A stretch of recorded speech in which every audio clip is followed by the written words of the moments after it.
Well, hello to everybody here. It's Teresa Sanderson, and we're here for another episode of the Nurse Entrepreneur Spotlight. And today we have with us a wonderful guest. Her name is Quinta Caylor. And so, Quinta, I want to just take a second and welcome you and thank you for being our guest this week. Thank you. Thank you so much for having me. I appreciate this opportunity. Oh my gosh, I'm super excited to chat with you today. So, for those of you who don't know Quinta Caylor and all of the good things that she's up to, let me just share with you a little bit about her before we get started.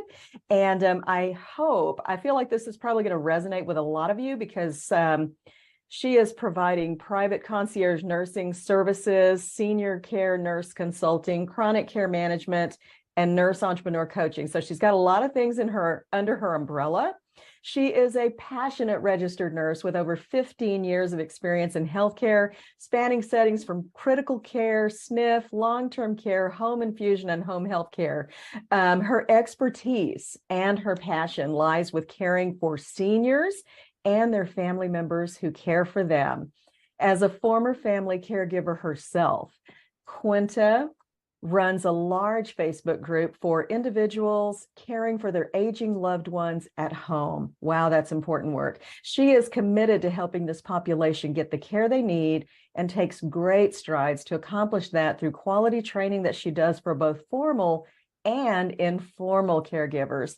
As a nurse entrepreneur, Quinta not only coaches other nurses, but also helps physician offices implement the Medicare chronic care management programs for their elderly population, again, helping to ensure that the quality care for this particular population.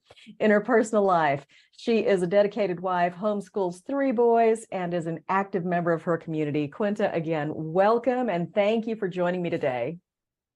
Thank you. Thank you so much. You're reading that, it makes it sound like it's someone else, far removed from me. Man, you got a lot on her plate. You betcha. You betcha. When you add that homeschooling part, Right. that's when I really went, holy smokes. I love Yeah. that. I love that. So tell us a little bit, we went through a little bit of your bio here about, what you've done in nursing, but tell us a little bit more, a little bit more detail about your history as a nurse and, the kind of work you've done and the different settings that you've worked in. Just go ahead and share with us a little bit more about that. Yeah, so I started out as a CNA. I'm in Oklahoma. I'm originally from Cameroon in West Africa. Okay. And I got my bachelor's at the very first, that was the very first university that started offering a 4-year degree program back home. And it was rigorous. But we got a bachelor's and then I came to the US. Wow. And of course, even though we had professors who were trained in the US, who taught us it back home at the university, they needed us to evaluate degrees. We needed to go through the evaluation process to get our degree evaluated to make sure that it meets the American nursing standards.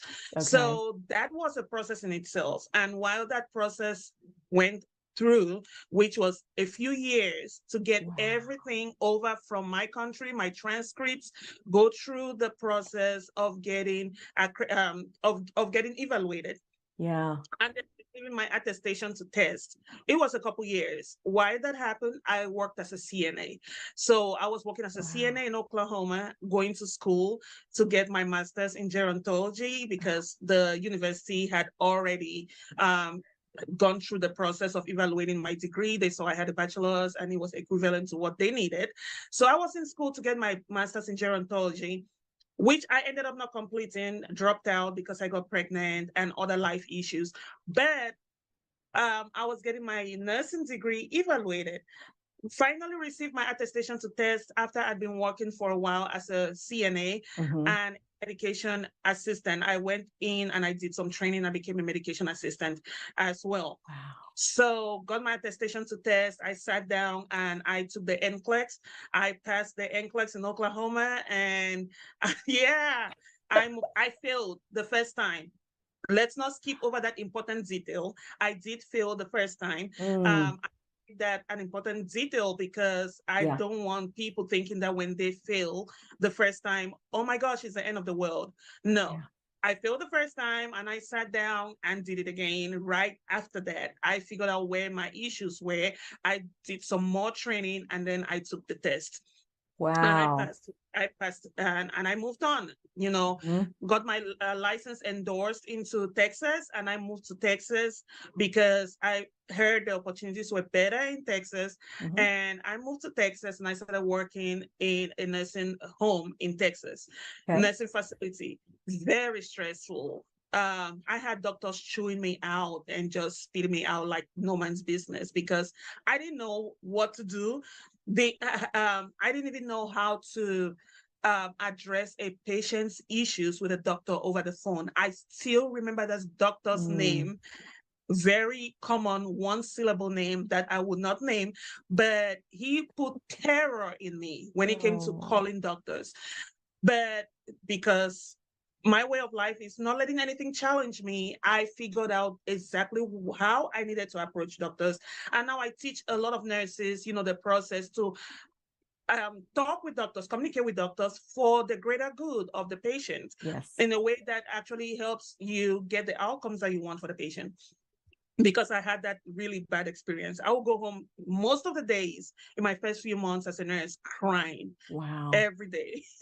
Mm. But I went through that process and kept working with my leaders to figure out how could I improve as a nurse.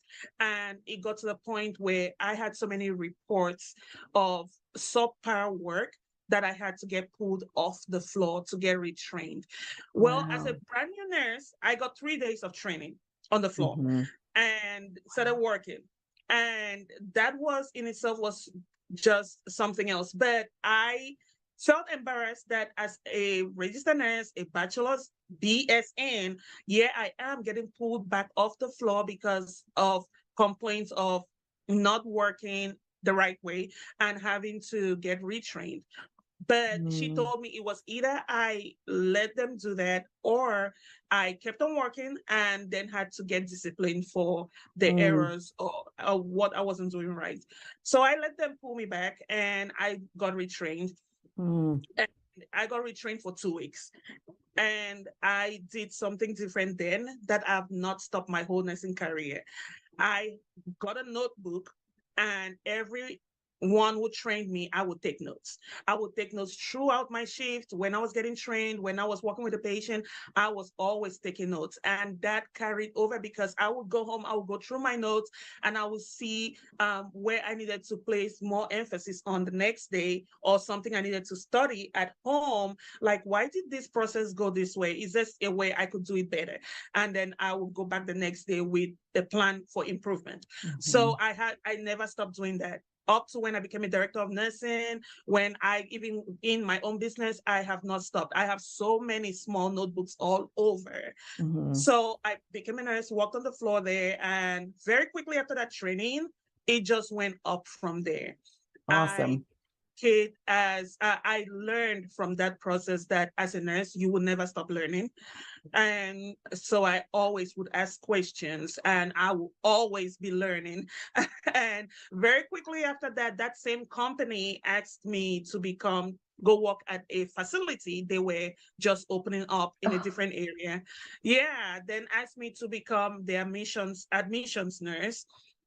And very wow. quickly from then on, I became a weekend supervisor, charge nurse, and went into another company and started working on the floor, but was very helpful as the only RN that was available most of the times, was very helpful. This was a skilled nursing facility in Texas, a different Okay. area in Texas.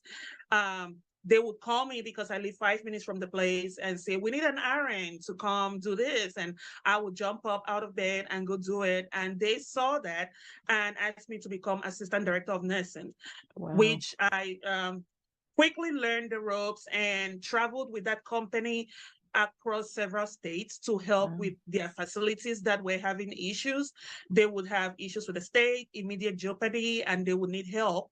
And at that time, I was able to travel And so I would pack my bags and be gone to Louisiana, to Colorado, or to different parts of Texas, and we'll work all day, all night. We'll stay in hotels, and we'll just be working to clear the facility of state tags, state deficiencies. And that was where a lot of my learning was. They didn't pay me any different for all of that travel. They took care of the travel, did not pay me any different, but that was all a learning process for me. And very quickly, that same company asked me to become director of nursing. And that was my director of nursing job. In a skilled nursing facility, I had 3 other director of nursing positions after that one, and in Texas and North Carolina, and then moved to when I got to North Carolina after my first director of nursing job, I realized, okay, I'm burnt out with skilled nursing. I want to do something different. I want to actually meet more needs. That's where a lot of my frustration started showing up in the needs that were not getting met. And I felt like there was some disconnect when we discharged these patients home with their families. And I wanted to see how to meet that. So I went to home health. And from home health to critical care, and then mental health, and back to home health. In between, I had little stints with pediatric nursing, and I said, this is not for me. And most of my career has been in the senior care population.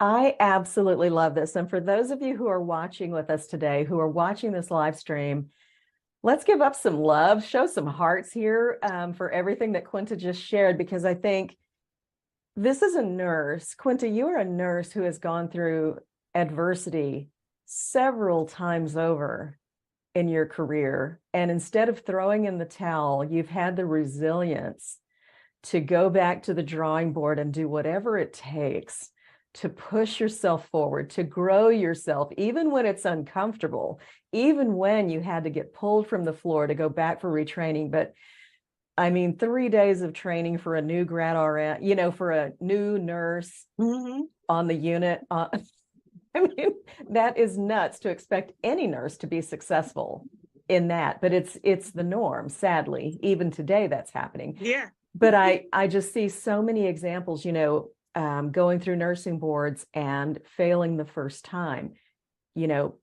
The humility that I hear in your story of being able to say, no, this happened. What is it in me that needs to grow or improve to get beyond this hurdle? Girlfriend, your story is inspirational. I've got goosebumps right now just being a part of it. So thank you for sharing this, because I think all nurses need to know and understand there are times when we make errors. There are times when we make mistakes. There are times when we feel so less than at the end of our shift for all the tasks that didn't get done, and we pass to the nurse who's coming on. I've been there. And I have felt just this small when I'm reporting and saying, I didn't get to this, I didn't get to that, I didn't, but I kept several others alive today. We never see, we never see that part. Yeah. All we see is, the things we didn't do. We weren't good enough. We weren't strong enough to do. So I just love the perspective. Thank you for sharing all of that. Thank you. It's fantastic. So I see where you started long-term care and you were there for a long time, and wow, you really grew a lot in that experience. And then you went to, home health and other areas. And I see the growth that you had toward wanting to work more with the quality of care for our senior population. So tell me, what drew you then into the world of entrepreneurship? I would say one thing: freedom. The freedom to provide the quality care, to do what I went into nursing school for, provide quality care without limits. Because I saw that there were limits in skilled nursing, and when I saw that there were limits in skilled nursing, I thought, okay, maybe I could do that freely in home health. But there were still limits in home health care. People needed to make money, organizations needed to make money, and they needed to cut them off because it was the time was up and nobody was going to pay for this, so we need to cut them off. And I would say, but I think they still need more, and they're like, who's going to pay? So it was just the freedom to make sure that patients were getting the care that they needed and getting the outcomes that they deserve, that will produce the quality of life that they deserve. So the freedom for that, the freedom to also live out my life values and do the things that I wanted to do outside of work. Life is not all about work and a career. So the freedom to live out my life values and the freedom to earn the way I wanted to, so that again I could live out my life values and pour money into the courses that I care about. Which once you work, when you work for someone, there is a cap on how much you pay, how much you make. It doesn't matter how much you work. There is a cap on that. It doesn't matter how much schooling you get. I could be a doctorate to the infinite level. I would still have a cap on my pay so long as I work for someone. So that's what drew me to entrepreneurship, the freedom to live out my life purpose. I love that. And if you don't have this on a quote card somewhere, you need to have that: quality care without limits. I absolutely love that. I had to write that down because that is so powerful. And that is true, because that's what happens in the entrepreneur space. When it's a nurse holding the budget purse strings and making decisions on where we're going to put those budget dollars, things change. Things change. So I love that you shared that. That is awesome. So tell us now, how do you serve your clients today? I serve my clients at 3 levels, and I hope I'm working towards adding one more level in this year. So at 3 levels, first at the personal level or family level. In the community, I serve individuals or families who need senior care, nursing care at home or wherever they need care. So I'm able to provide independent nursing services in the community on the individual level. Then I serve on an organizational level. So organizations or companies, senior care organizations that need nurse consulting services, independent nursing services, I help them out to implement those nursing services, help them with nurse consulting, help them to be more efficient and just operate effectively, help them to clear state deficiencies and to have plans of action to make sure that they are meeting their goals, which is profitability, but also providing quality care. So I serve at the personal level, at the organizational level, and I serve at the provider level. So individuals or physicians, providers who need to improve their patient outcomes or their practice revenue, I help them with CCM, implementation of chronic care management. A lot of physicians don't know that they can get paid to do chronic care management with their senior, especially with their senior care population. And not only that, it will actually increase their practice reputation to show that they have a chronic care nurse who follows up with their patients, closes the gaps in between provider visits. They get to see these patients maybe once in a year. And in between that, they just get calls for refills. And in between that, they get calls that the patient ended back up in the hospital. So it's really helping Medicare and helping just healthcare in general to improve access to care with this chronic care management program. So I help at that provider level with physicians and also with nurses who are looking to transfer their expertise into entrepreneurship. I help them figure out a path to do that without sacrificing a whole bunch of time and money or getting any extra certification. This year, I'm hoping to add another level, governmental, where I am able to help the government to actually create inroads with their programs like CCM, but with the whole purpose of improving access to care. So hoping to contract with local, state government, even at the federal level, to implement some contracts that will help them improve access to care. Love it. Love it. And then you're homeschooling. Just had to say that. That is fantastic. And I love that, because I think a lot of times, programs like the chronic care management program from Medicare, they get handed down. But it's very difficult for organizations to figure out, and busy independent physicians to figure out, how can I actually do that, in a way that's Yeah, feasible, affordable, and, without having to spend all my time training staff, all of the things. So I love that you're doing that, because the implementation piece is always what's the most challenging, with that's something right. new. Yeah. Yeah, that's right. And Everything's I know great you in mentioned, theory, but if we don't implement, we're, oh yeah, yeah, yeah. That's right. yeah, absolutely. So we've already talked about the things that you enjoy about working for yourself. Is there one thing in particular that you really enjoy most about working for yourself, Quinta? Ah, freedom. I love Yeah, that. yeah. Okay.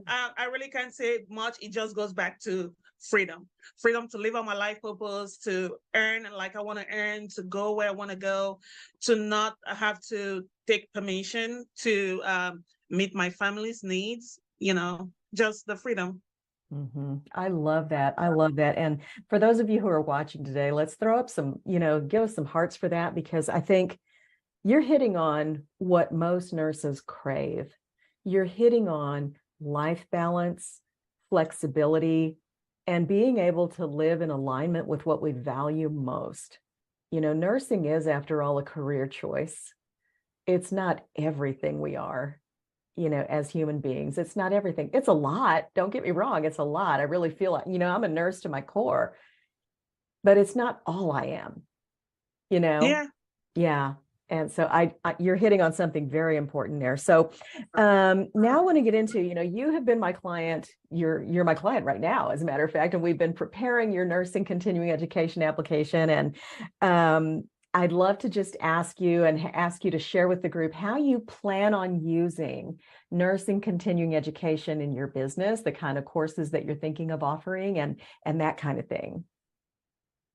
Oh goodness, I am so glad that I got to meet you, Teresa, because when I thought about the path to grow my business, Mhm. I always work with a strategy, a whole marketing strategy. And I had really, honestly, no idea how to grow past the vision I was seeing. Mhm. Um, until I got introduced to you, and I was like, that's it, that's the extra I needed. And there are several parts that I needed to make my marketing strategy work. And with your continuing education program that has helped me become a continuing education provider, I see that as a way to really take my message to the market. There is so much I'm trying to say. Mhm. Sometimes you have to give people what they think they want, to be able to get them what they really need. Exactly. And there's so much I've been trying to say. And if it's not packaged the right way, the way people, not necessarily the right way, but the way people will receive it, Yes. and organizations want continuing education because they think that's what they need. They think that's what Yes. their employees need. Mhm. And so packaged as continuing education, it's easily receivable on the side of the organization. Yes. It's what they need, but it's been difficult getting that in without having to, without even packaged the way they are used to seeing it. So being packaged as continuing education, I'm able to get inroads into these organizations, give them and their employees the knowledge that they actually need, and also increase. My dad was a businessman and owner of several bookstores. Uh-huh. He always said knowledge is power. I plan on using this continuing education program to improve access to care by increasing knowledge, just putting the knowledge out there in the community as well. Mhm. I absolutely love that. And what I see is that you've captured, I do my best to educate all nurse entrepreneurs that nursing continuing education is probably the most powerful marketing tool we can have in our arsenal to get beyond every gatekeeper any Yeah. organization. They will Yeah. smile and hold the door and wave you in. And I just love that you have totally grasped that concept, because this is how nurse entrepreneurs affect change. This Yeah. is how we change behaviors. This is Hmm. how we improve patient outcomes, improve quality of care, improve access to care. And, lately I'm getting into the mindset, and I will have a training coming up on this soon about using nursing continuing education, even from a marketing perspective this is QAPI oriented stuff, because Right. when we can improve access to care, we're going to be able to gather data on that. How many new Right. referrals are we getting into these programs Yeah. based on this educational outreach? Just the same as we did with the hospice back in the day when we increased length of stay from 3 days to Yeah. 21. I mean, come on. But this is how we engage nurses into behavioral change that matters and makes an Yeah. impact. So I'm so excited. I'm so excited. And tell me, your application is actually going to the board this week, and, I'm super excited about that. What has your experience been like working with me? I mean, that done for you process, you were my done for you client where you chose the easy button and just said, Teresa, do it for me. What has that been like? I am so, I want to shout it out to the whole world, but I'm like, I don't want everyone to be, because then I lose my competitive advantage. But because I all actually believe in the law of abundance, there is enough for everyone. I honestly, I'm looking forward to the day that I receive it. I'm shouting it out to the whole world. If you're a nurse, I don't know why you're out there complaining on social media when you could become a continuing education provider, and that could be the way that you actually start to effect change. Like, get it. Like, there's no ifs and buts about it. Extremely affordable. Like, it was no, I mean, like, you just sleep and wake up and you're a continuing education provider. It was such an easy process. Yes, I had to do a little bit, we had to do the communication, but it was a breeze. I Love it. honestly, that's the one word I can say, breeze. That's it. It was a breeze. Every nurse who is serious, not just a keyboard warrior, but serious about effecting change, should become a continuing education provider. Mm-hmm. That's what we do Mm-hmm. every day. We are continually educating. So why not make it official and become a continuing education provider? I love that. And I think that's so true. We sell ourselves so short, but you're right. We're doing it all day, every day. So why not? Why not get credentialed to be able to do that? Offer it, add an income stream. I mean, blow your business Yeah. out of the water, grow further than you ever dreamed, because Yeah. that's what can happen.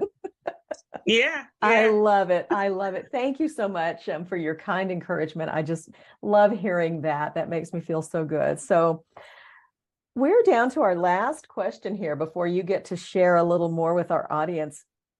Thinking about, Quinta, all those nurses today who are thinking of leaving the bedside, who are just wondering if, there might be something more for them. They're exhausted, their lives are out of balance. They, miss their families. Even when they're home, they're probably not really present, and they feel so guilty, for Mm. all of these things, right? And they aspire to maybe start a business. They have no idea how to get started, don't have the confidence to get started. What is the one piece of advice you feel every one of them should get from you? I want them, before they start a business, to lay their hand over their heart and first figure out why. Because you said it even as you were coming into this question, gearing up with this question. They're sitting there, even when they're home, they're not fully present. That was me. Director of nursing, always have my computer and my phone. Up to this day, I would say I think I have PTSD with my phone. My phone is 95% of the time, my phone is on silent, because as a director of nursing, my phone was ringing nonstop, even while I slept. Wow. And I had to answer it. I had to keep tabs on what was going on. I had to help direct the nurses. I had to help direct nursing care, and nursing care was continuous even at night. So I wasn't fully present, not for my children, not for my my husband. So that was my why, my ever guiding why, to be fully present for my family, and then for the freedom to live out my life purpose, care the way I needed, and do the other things that I wanted to do. Why do you need to define your why before you start? You need to define your life values. Your life values will guide your why. If you don't know why you're starting your business, when the winds and the waves of business hit you, you will cave in, you will collapse, and you will fold and go back, like the 97% of businesses that fail in their very first year, because the winds and the waves of business will hit. It's a totally different life, the business owner life and the employee life. When you first start, it will be rough. That whole adjustment will be rough when you first start. But your why will be foundational. Your life values, your why, those things will be foundational. If you don't define those, you will fold. But if you define it, that will become your North Star. It will become your anchor. When things want to make you cave, when you want to throw your hands up and give up, you will think back to, why did I start this in the first place? And that will be your anchor. It will pull you back in, it will hold you steady, and you will keep going until you're off that rough period, you're off that valley of despair, and you start climbing back up the mountain, because you can always look to your why. Your why is your guiding star. So never start a business without first defining your why. I absolutely love that. I absolutely love that. That is such an important piece, because I think nurses don't realize it, but a lot of the stress, depression, and anxiety we have is caused by not living in alignment with what we value most, because we don't live in alignment with that why. And when we can't do that, everything is chaos, everything is a rub, nothing feels good. So start with your why. Great advice. Now, Quinta, you have shared with us a wealth of information today. Your story is, oh my gosh, so inspirational. What I'd like to do now is give you the last few minutes of our time together to share with our viewers any how they can connect with you, first of all, and also any special offers that you have available for them that they may want to take advantage of. So the floor is yours. Okay, I really appreciate this opportunity. I would love to connect with you on LinkedIn. Find me on LinkedIn, Quinta Caylor. I am on Instagram and Facebook as the Independent Nurse. And I am on Twitter as well, even though I am using Twitter less these days. My focus is LinkedIn, followed by YouTube, which I will be gearing that up in the next few weeks, and then Facebook, Instagram. You could also find me at theindependentnurse.org. That's where you will get my free book. That is the 4 steps on how to break out from the bedside. So go ahead to theindependentnurse.org, and get the free book to help you to become an independent nurse. And I also run an independent nurse entrepreneurship accelerator for those who are thinking, I need the help. Not everyone needs help, but if you're thinking, I need the help, I need a structured program, structured coaching, I have a couple of coaches in there, and we help guide you through the process from defining your life values, working on your entrepreneur mindset, defining your client, your product, your solution that you're bringing to the market, and then working on your business planning and going with you into action, where you get to implement all your planning and coming up with your business, launching your business, and actually getting your first client, all in the program. And if you get through with those steps, then we take you into what we call a VIP stage, where we actually help you define your KPIs for your business, and also help you use technology to automate your business to where you get the freedom that you actually went into business for.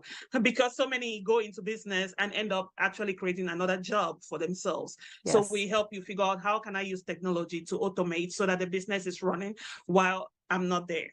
So that is my pitch. Thank you so much, Teresa, for this platform. I am so encouraged by others like you who have gone ahead of us. And you might not know it, but I consider you, we don't have an official mentorship, but I consider you as one of my mentors. You've gone ahead, you forged the path. I can just follow on in your footsteps, and that's how we will keep this going.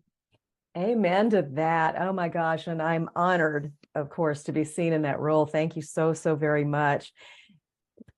To our viewers, we've come to the end of our episode of the Nurse Entrepreneur Spotlight featuring Quinta Caylor. Please feel free to connect with her, take advantage of the free resource she has for you at theindependentnurse.org.